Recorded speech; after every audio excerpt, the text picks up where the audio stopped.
오늘은 출애굽기 네 번째 시간인데요. 출애굽기 2장의 23절에서 25절 말씀 본문으로 들으시고 기억하사라는 제목의 말씀 전하겠습니다.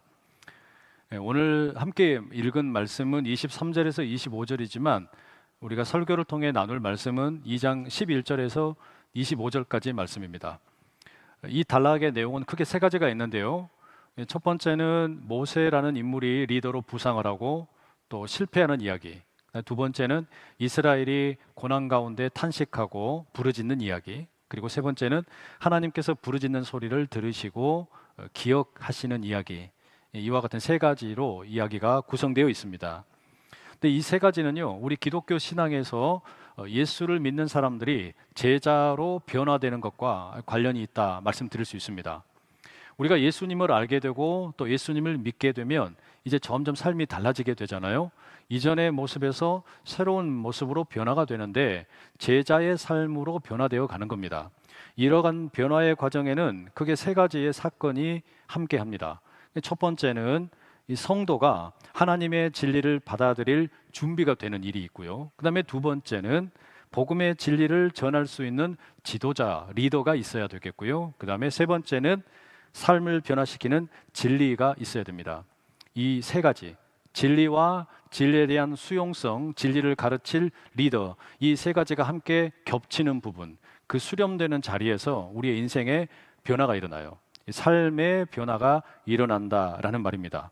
우리의 마음이 준비되어 있고 우리에게 진리를 가르칠 리더가 있고 그리고 우리가 받아들일 진리가 있을 때에 삶의 변화가 일어난다라는 말이에요. 오늘 본문 말씀은 바로 그런 관점에서 좀 나누어 보려고 합니다. 이스라엘 사람들이 하나님께서 구원하시기까지 약 400년 동안 이집트에서 노예 생활을 했습니다. 강제 노역이 계속되고요. 갓 태어난 남자아이들은 가차없이 나일강에 악어밥이 되었습니다. 하나님께서는 그 와중에 죽어야만 했던 모세를 나일강으로부터 기적적으로 건져내셨습니다. 그래서 모세의 이름이 모세입니다. 건져냈다라는 뜻이에요. 그리고 본문이 오늘 시작이 되면 그렇게 죽을 자리에서 살아났던 모세가 이제 어른이 되어 새로운 리더로 등장을 합니다. 모세는 본래 파라오의 딸에게 유아 시절에 입양이 되었지만 자신의 친어머니인 요게벳을 통해 양육이 됩니다. 생후 약 3년 동안 그 친어머니 요게벳의 젖을 먹게 되는데 아마도 그 기간 동안에 요게벳은 아들에게 너의 본래 신분이 무엇인지, 네가 속한 이스라엘 민족이 어떤 사람들인지, 우리가 믿는 하나님은 어떤 분인지 이와 같은 신앙의 교육을 시켰을 겁니다. 그래서 모세의 정체성은 이를테면 이 바나나 같아요. 바나나는 여러분 겉으로 보면 노란색이지만 껍질을 까놓고 보면 흰색이잖아요. 이게 미국에 살고 있는 교포 2세들의 모습과 같다라고 이야기하죠. 겉은 노란색인데 속은 백인들과 같다. 그렇게 이야기를 합니다. 모세도 마찬가지예요. 겉모양을 보면 이집트 왕자의 모습입니다. 그런데 속 사람은 히브리 사람이라는 이야기죠. 그런 모세가 이제 장성해서 이스라엘 사람들이 고난받고 있는 현장을 방문하게 됩니다. 이것이 호기심 때문에 방문을 한 것인지 아니면 이스라엘 사람들에 대해서 연구를 하기 위한 것인지 알 수는 없어요. 그런데 11절에 보면 모세의 방문과 함께 이런 일이 있습니다. 함께 읽어보실까요? 시작. 모세가 장성한 후에 한 번은 자기 형제들에게 나가서 그들이 고되게 노동하는 것을 보더니 어떤 애굽 사람이 한 히브리 사람 곧 자기 형제를 치는 것을 본지라. 이 구절에 의하면요, 모세는 두 가지를 봤어요. 첫 번째는 자기 백성인 이스라엘 사람들이 고난받고 있는 걸 봤어요. 그 다음에 두 번째는 한 이집트 사람이 자기 백성인 이스라엘 사람을 때리는 것을 보았습니다. 모세는 이스라엘 사람들의 그 고통을 보면서 안타까운 마음을 가졌습니다. 그리고 이집트 사람이 히브리 사람을 학대하는 것을 보면서 분노하는 감정이 생겼어요. 이것은 옳지 않다라는 생각이 들었습니다. 모세의 이 생각은 머릿속에 머물러 있지 않고 행동으로 지체하지 않고 이어집니다. 주변을 둘러보니까 보는 사람이 없어요. 그래서 어떻게 합니까? 이스라엘 사람을 때리던 이집트 사람을 쳐서 죽입니다. 살인을 한 거예요. 모세가 왜 이렇게 과격한 행동을 했을까요? 이것이 어찌 보면 성급한 또는 우발적으로 일어난 살인일 수도 있지만 히브리서 11장 24절에서 26절은 모세의 이와 같은 행동을 이렇게 서술합니다. 새번역 성경인데요. 믿음으로 모세는 어른이 되었을 때에 바로 왕의 공주의 아들이라 불리기를 거절하였습니다. 오히려 그는 잠시 죄의 향락을 누리는 것보다 하나님의 백성과 함께 학대받는 길을 택하였습니다. 모세는 그리스도를 위하여 받는 모욕을 이집트의 재물보다 더 값진 것으로 여겼습니다. 그는 장차 받을 상을 내다보고 있었던 것입니다. 여러분, 이 구절에 의하면 어느 시점인지 정확하게 알 수는 없지만 모세의 삶 가운데 영적인 각성이 있었다는 걸 알 수 있어요. 그러니까 모세가 영적으로 무언가 변화가 있었다는 이야기입니다. 그게 무슨 변화냐? 나는 이집트의 왕자로서 누릴 수 있는 특권보다 고난받고 있는 이스라엘 사람들과 함께 하겠다라는 것이죠. 모세에게는 그러한 경험이 있었어요. 그래서 자기의 방식으로 할 수 있는 최선을 다해서 이스라엘 사람들을 도우려고 결심했던 겁니다. 물론 이와 같은 이 모세의 판단이나 또는 이해는 아직은 좀 미숙한 수준이었습니다. 그럼에도 불구하고 이 모세의 모습을 보면 두 가지는 분명해요. 한 가지는 뭐냐면 이집트의 신이 아니라 이스라엘의 하나님을 섬기기로 결단한 것으로 보여요. 그 다음에 두 번째는 그렇기 때문에 내게는 무언가 특별한 사명이 있고 나는 그 사명을 감당하는 데 있어서 이스라엘 사람들을 돕고 구원하겠다, 그런 열정이 있었다는 이야기예요. 근데 여러분, 안타깝게도 모세의 이와 같은 열정, 그리고 그런 어떤 다짐, 영적인 각성, 그 결과가 별로 좋지를 못합니다. 다음 날 모세가 다시 이스라엘 백성들이 일하고 있고 노동하고 있는 곳을 방문했습니다. 그랬더니 이스라엘 사람 두 사람이 싸우고 있어요. 모세가 그걸 보면서 또 개입을 합니다. 그리고서 가해자에게 이렇게 말합니다. 네가 어찌하여 동포를 치느냐? 아니, 어떻게 같은 이스라엘 사람들끼리 서로 우애하고 아껴주지는 못할 망정 서로 이렇게 싸우느냐? 왜 때리느냐? 이렇게 이야기했어요. 그랬더니 잘못을 저지른 사람이, 가해자가 모세에게 이렇게 말합니다. 14절, 누가 너를 우리를 다스리는 자와 재판관으로 삼았느냐? 네가 애굽 사람을 죽인 것처럼 나도 죽이려느냐? 여러분, 이 대화를 보면 모세와 이스라엘 군중들 사이에 무언가 커다란 간극이 있다는 걸 알 수가 있어요. 다시 말하면 모세가 이스라엘 사람들을 생각하는 것과 이스라엘 사람들이 모세를 생각하는 것이 많이 달랐습니다. 이스라엘 사람들은요, 모세를 정의로운 지도자, 민족의 구원자로 여기지를 않았습니다. 오히려 운이 좋아가지고 이집트의 왕자가 된 금수저로 생각을 한 겁니다. 게다가 모세의 모습은 폭력적인 성격을 가지고 있고 성급하게 남의 일에 간섭하는 인물처럼 보입니다. 이와 같은 모세와 이스라엘 사람들 사이의 간극을 신약 성경의 사도행전 7장에 보면 스데반은 이렇게 설명을 합니다. 사도행전 7장 25절인데요. 그는 그의 형제들이 하나님께서 자기의 손을 통하여 구원해 주시는 것을 깨달으리라고 생각하였으나 그들은 깨닫지 못하였더라. 그러니까 하나님께서는 모세에게 무언가 특별한 비전과 열정을 주셨는데 이것을 이스라엘 사람들은 전혀 받아들이지를 못했어요. 이뿐이 아닙니다. 모세가 이집트 사람을 쳐서 죽였기 때문에 이제 모세는 살인자가 되었잖아요. 파라오에게도 쫓기는 신세가 됩니다. 파라오는요, 모세가 이집트 사람을 죽였다, 이 소식을 듣자마자 어떻게 판단했겠습니까? 모세는 이제 이집트 사람에 속하는 것이 아니라 이스라엘 사람에게 속하는 거구나, 그렇다면 그는 반역을 한 것이다 생각을 하고 죽이려고 했습니다. 모세는 자기 목숨을 보존하기 위해서 이집트를 떠나야만 했겠죠. 그러니까 이 불과 며칠 사이에요, 모세의 이 신분이 완전히 나락으로 떨어진 겁니다. 이집트의 왕자로서 여러 특혜를 누리고 또 자기 나름에는 이스라엘 사람들을 구원해 보겠다는 정의감에 불타 있었는데, 그런 그가 순식간에 살인자가 되어서 도망자의 신분으로 전락한 겁니다. 모세는 미디안이라고 하는 곳으로 피난처를 삼아 도망갑니다. 그런데 이처럼 자기의 어떤 여러 가지 계획들, 열정들, 비전들 다 망가져 버린 상황이지만 여전히 모세에게는 연약한 사람들을 돕는 착한 심성이 있었어요. 하루는 모세가 우물가에 앉아 있었습니다. 그때 7명의 젊은 여성들이 양에게 물을 먹이기 위해서 찾아왔습니다. 그런데 몇몇 거친 남자 목동들이 이 여성들을 방해합니다. 괴롭힌단 말이에요. 그때 모세가 이 여성들을 변호하기 위해서 나서고 목동들을 다 몰아냅니다. 그리고 여성들의 양에게 물을 먹여주게 됩니다. 7 여성들의 아버지였던 르우엘이라는 사람은 모세의 용기와 담대함에 대해서 소식을 듣습니다. 그를 자기 집으로 초청을 합니다. 함께 밥을 먹고 지내다가 자신의 딸인 십보라를 모세와 결혼을 시킵니다. 모세는 졸지에 이렇게 도망자가 되어서 미디안 땅에서 아주 희한하게도 결혼을 하게 되었어요. 모세가 십보라라고 하는 미디안의 여인과 결혼을 했다. 여기에는 커다란 의미가 있어요. 이제 더 이상 모세는 이집트의 왕자로서 살 수가 없겠구나. 거기에 대해서 포기를 한 겁니다. 게다가 모세는 내가 이스라엘 사람들을 구원해야 되겠구나, 이스라엘 사람들을 도와야 되겠구나, 그와 같은 열망도 다 포기해 버린 셈입니다. 모세는 그렇게 미디안 땅에서 오랫동안 살았습니다. 40년을 살았습니다. 40년이라는 기간은 참 묘한 의미가 있어요. 모세는 이집트에서 40년 동안 이집트 왕자로 살았습니다. 그리고 미디안 사람으로 40년을 살았습니다.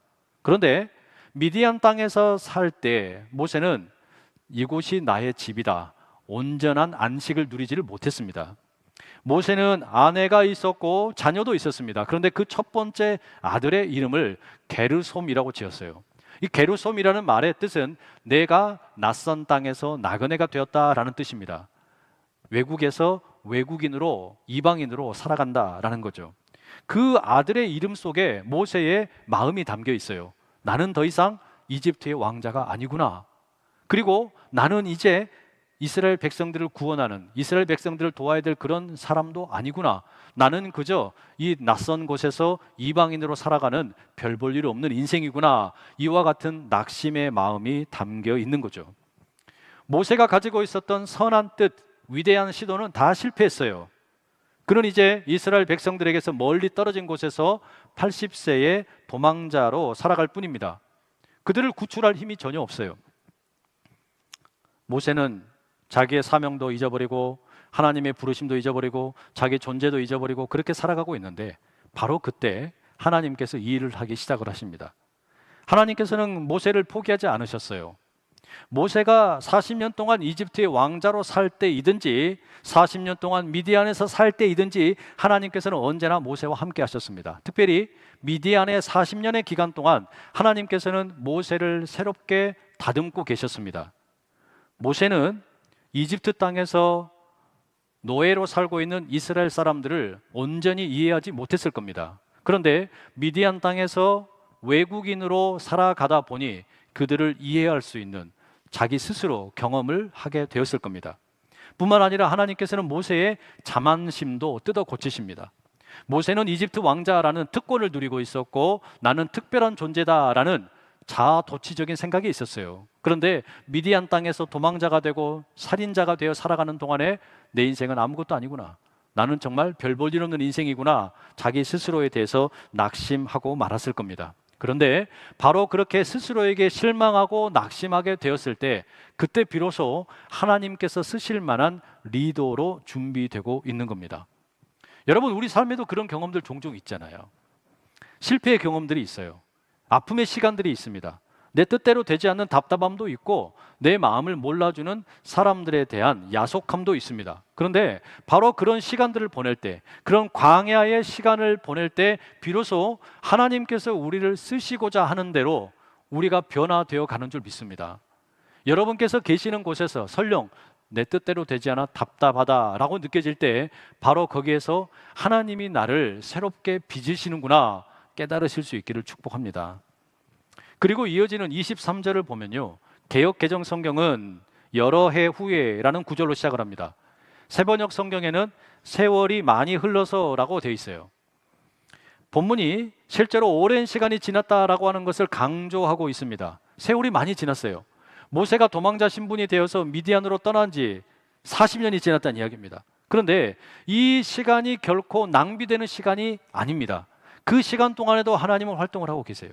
23절 이렇게 되어 있죠. 여러 해 후에 애굽 왕은 죽었고 이스라엘 자손은 고된 노동으로 말미암아 탄식하며 부르짖으니 그 고된 노동으로 말미암아 부르짖는 소리가 하나님께 상달된지라. 출애굽기 1장에서 이스라엘 사람들이 이집트의 노예가 되어서 살아가고 있는 그 시간, 많은 시간이 흘렀어요. 이스라엘 백성들이 가혹한 노동으로 인해서 죽어가고 그 수많은 어린 아이들이 나일강에 던져져서 죽어갔습니다. 바로 그런 시간이 상당히 많이 흘렀어요. 그런데 모세를 죽이려고 했던 파라오가 죽었답니다.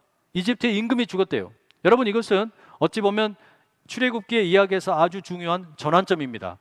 고대 근동의 문화에서 보면 새로운 왕이 등장한다라는 것은 종종 그 나라의 정책이나 피지배 민족에 대한 대우가 달라지는 경우들을 만들어냅니다. 역사적으로 보면 오늘 본문에 나오는 이 파라오의 정체가 누구인가 논쟁이 있습니다. 일반적으로는 이집트의 신왕국 시대에 투트모스 3세 혹은 람세스 2세의 통치 시기였을 것으로 추정을 합니다. 근데 우리의 관심은요, 이집트의 왕이 누구냐라는 것을 확인하는 게 아닙니다. 우리에게 중요한 것은 그 왕이 누가 되었든 이집트 왕이 죽었다라는 것은 억압의 시대가 끝났고 하나님의 구원의 시대, 하나님께서 부어주시는 은혜의 시대가 열린다는 것을 의미합니다. 자, 그러면 23절 이 말씀을 이스라엘 백성들의 관점에서 읽으면 어떨까요? 여러 해 후에 애굽 왕은 죽었고 이스라엘 자손은 고된 노동으로 말미암아 탄식하며 부르짖으니 그 고된 노동으로 말미암아 부르짖는 소리가 하나님께 상달된지라. 여러 해가 지나서 이집트의 왕이 죽었는데 여러분, 이게 이스라엘 사람들에게는 별로 긍정적인 소식이 아닙니다. 왜냐하면 새로운 왕이 등장을 해가지고 이스라엘 사람들을 해방시켜주면 좋았을 텐데 23절 내용 보니까 뭐라고 돼 있어요? 이집트 왕이 죽었는데 여전히 고달픈 노동은 계속됩니다. 아이들은 계속 죽어갑니다. 현실이 하나도 달라지지 않았다는 이야기예요. 그러니 이집트 왕이 죽었으나 아직 현실이 달라진 건 아무것도 없습니다. 그래서 이스라엘 사람들은 그 노동 가운데 그리고 희생되는 아이들을 바라보면서 탄식을 하고 부르짖습니다. 그런데 여러분, 이스라엘 사람들이 여기서 이렇게 부르짖고 탄식을 하는 이 내용에 우리가 좀 유심히 볼 게 있어요. 그게 뭔가 하면 이스라엘 사람들이요, 울고 있거든요.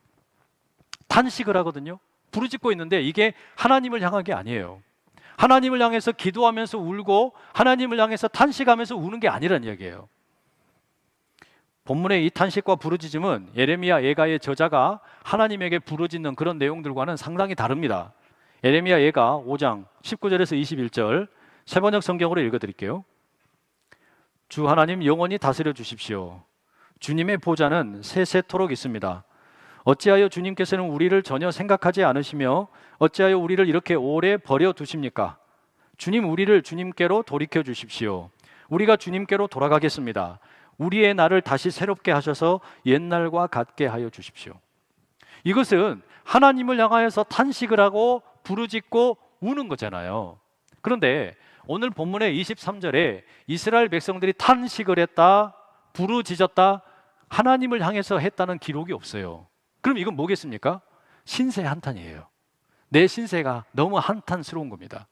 계속해서 고된 노동이 이어지고 있고 어린 아이들은 계속해서 나일강에 던져져 죽고 있고 이 신세가 너무나 안타까워서, 이 현실이 너무 안타까워서 그냥 울고 있는 거예요. 탄식을 하고 부르짖고 있는 겁니다. 어쩌면 오랫동안 그 고통에 너무나 심하게 압도당하다 보니까 하나님을 다 잊어버린 것 같아요. 하나님께서는 부분적으로 보면 정말로 이스라엘을 완전히 까먹으신 것 같습니다. 그러니 그저 신세를 한탄하면서 울고 있는 거예요. 기도하는 게 아닙니다. 예배 드리는 것도 아니에요. 그냥 엉엉 울고만 있는 겁니다. 우리 역시 그럴 때 있습니다. 한 성도님과 대화를 나눈 기억이 있습니다. 상당히 커다란 금액을 아주 큰 마음을 먹고 새로운 사업에 투자를 했어요. 그런데 상황이 어렵게 되었습니다. 투자 금액을 전혀 회수하지 못할 정도로 사업이 어려워졌습니다. 이자를 감당하는 것도 너무 힘겨워졌어요. 어떻게 될까요? 한숨이 나오잖아요. 답답하잖아요. 정신적으로도 힘들어지고, 사람이 이런 일들을 만나게 되면요, 기도가 나오지 않아요. 예배에 갈 힘도 없습니다. 발걸음을 뗄 수가 없어요. 그러다 보면은 머릿속으로요, 품지 말아야 될 생각까지 갔습니다. 갖지 말아야 될 마음이 막 스멀스멀 올라온다는 이야기예요. 여러분, 그럴 때가 있죠. 우리 성도분들 가운데도 몸이나 마음이 지치고 힘들면요, 기도가 안 나와요. 너무 힘들면 기도할 그런 힘도 없어요. 예배의 자리도 못 갑니다. 고난이 겹치고 겹치다 보면 그 거대한 두려움 때문에 몸과 마음이 막 짓눌려지는 그런 경험들이 있습니다. 숨을 쉬는 것도 힘들고 말 한마디 내뱉는 게 힘들어요. 사람을 만날 용기가 없습니다. 그런 가운데 여러분 어떻습니까? 이불 뒤집어 쓰고 그냥 속으로 끙끙 앓으면서 이 속에서요 그냥 울음이 꽉 차있는 애끓는 그런 울음들이 있단 말이에요. 이스라엘 백성들이 아마 그랬던 것 같아요. 신세를 한탄하면서 도대체 하나님은 우리를 이렇게 버려두시고 뭐하나? 하나님께 기도하는 것도 아니고요, 하나님께 예배하는 것도 아니고요, 그냥 신세 한탄하면서 탄식을 하고 울음을 터뜨리고 그냥 분통이 터져 나가는 겁니다. 이건 하나님을 향한 게 아니에요. 그런데 이 본문 말씀에 보면 참 놀라운 일이 있어요. 이스라엘의 이 울음소리가 하나님을 향한 것도 아닌데 하나님에게 올라갑니다. 하나님에게 이르게 되는 거예요. 그리고 24절과 25절에 너무 기가 막힌 말씀이 있습니다. 함께 한번 읽어보실게요. 시작. 하나님이 그들의 고통 소리를 들으시고 하나님이 아브라함과 이삭과 야곱에게 세운 그의 언약을 기억하사 하나님이 이스라엘 자손을 돌보셨고 하나님이 그들을 기억하셨더라. 여러분 여기 보면 하나님이라는 주어가 계속 반복됩니다. 하나님이 제일 먼저 뭘 하셨냐? 이스라엘이 부르짖는 소리를 들으셨어요. 그 다음에 하나님께서는 무언가를 기억을 하셨어요. 그 다음에는 하나님께서는 이스라엘을 돌보셨어요. 그리고서 하나님께서는 그들을 기억하셨다라고 되어 있어요. 하나님의 행동이 계속해서 반복이 됩니다. 자 보세요 여러분, 하나님께서 이스라엘이 신세를 한탄하면서 통곡하는 소리, 부르짖는 소리를 들으셨습니다.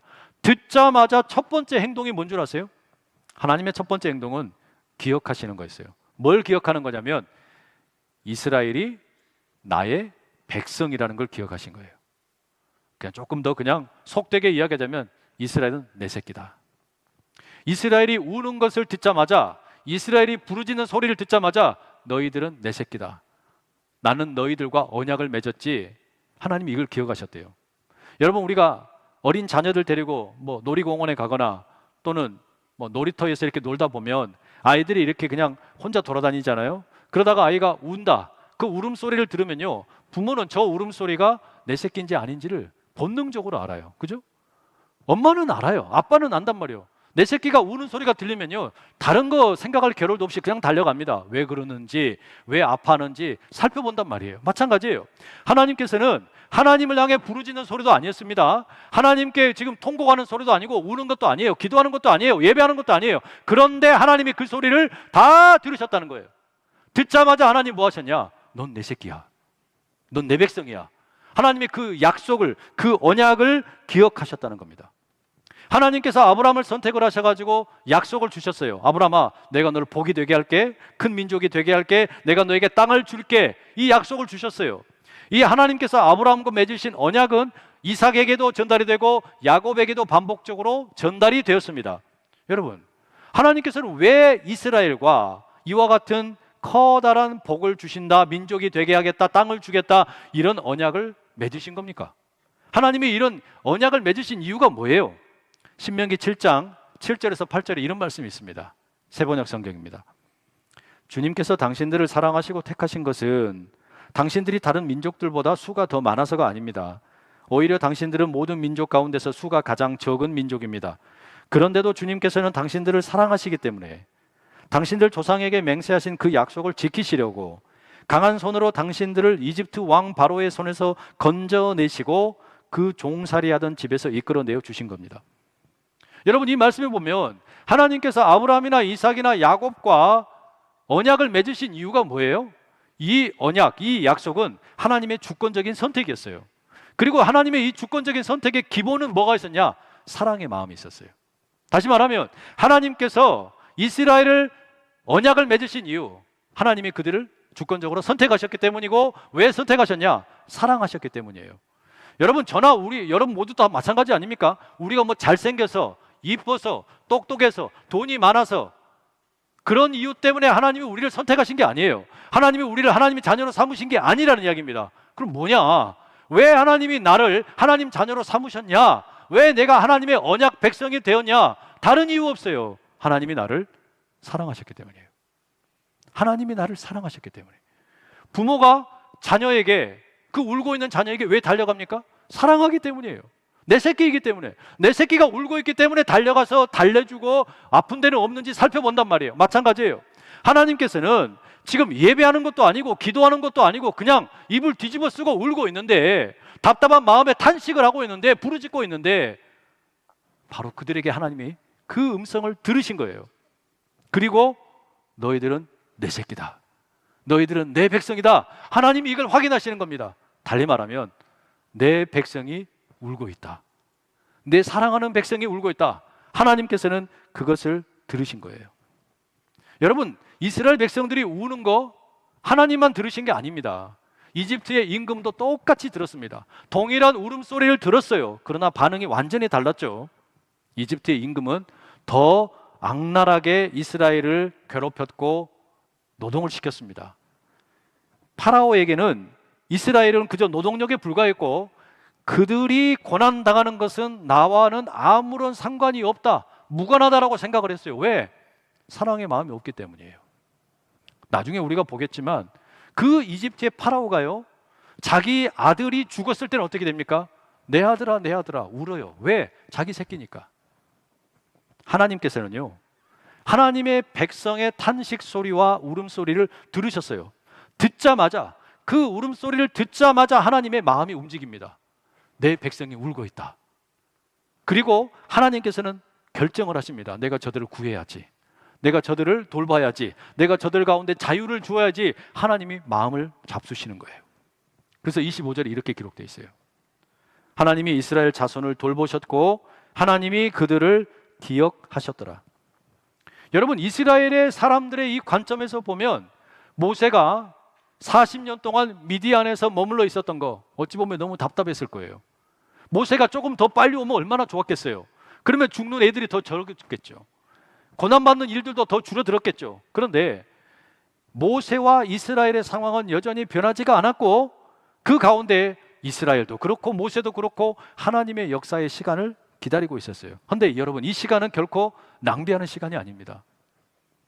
그리스도인이 어떤 사람들입니까? 예수 믿는 사람들은요, 어떤 의미에서는 다 기다리는 사람들이에요. 저나 여러분이나 우리 모두는 기다리는 사람들이다. 뭘 기다리냐? 여러분, 우리가 살고 있는 이 세상 보십시오. 재앙도 많죠. 우울증이나 공황장애는 또 얼마나 많습니까? 질병은 또 얼마나 많습니까? 정치적인 혼란은 또 얼마나 많습니까? 여러분, 우리는 이런 세상 속에서 하나님께서 일하시기를 기다리는 사람들이에요. 우리는 하나님께서 이 세상의 모든 불의함을 깨뜨리기를 기다리는 사람들입니다. 우리는 하나님께서 우리 각자의 마음에 임하셔서 우리의 내면의 평화를 이루어 주시기를, 우리의 속사람을 새롭게 하시기를 기다리고 있어요. 죄악에 물든 이 본성이 조금이라도 달라질 수 있기를 기다리고 있다는 이야기예요.